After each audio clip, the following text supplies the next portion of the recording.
ప్రభు అయిన యేసుక్రీస్తు నామములో అందరికీ వందనాలండి. ఒక మంచి మాట.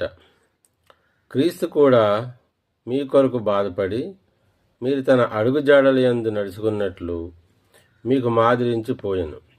ఆయన పాపం చేయలేదు, ఆయన నోటన ఏ కపటమును కనబడలేదు.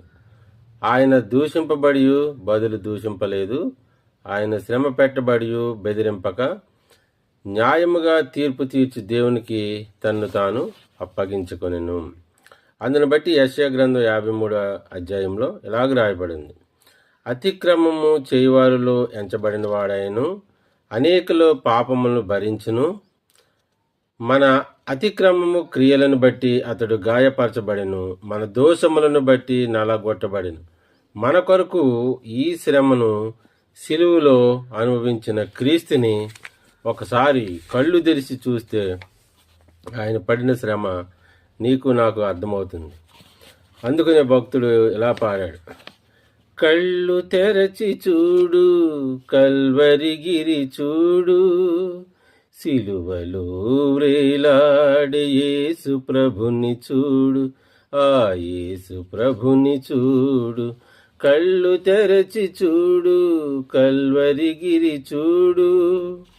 దేహము ధూళియని, ఆత్మయే సజీవమని, దోషము చేయుట ధర్మమా?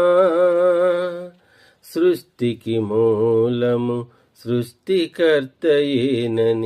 సృష్టిలోన వెదుకులాట న్యాయమా?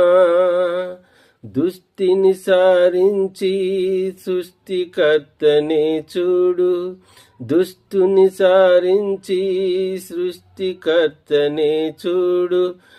పరిశుద్ధాత్మను నేడే శరణు వేడు, శరణు వేడు. కళ్ళు తెరచి చూడు, కల్వరిగిరి చూడు. పాపమునే దహించిన యేసు సిలువలోనే పాప క్షమాపణ కలదు తెలుసుకో.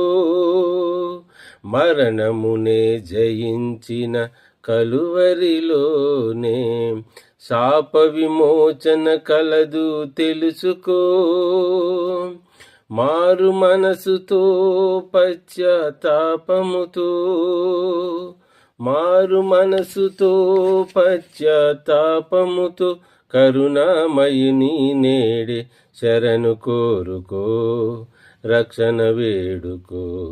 కళ్ళు తెరచి చూడు, కల్వరిగిరి చూడు.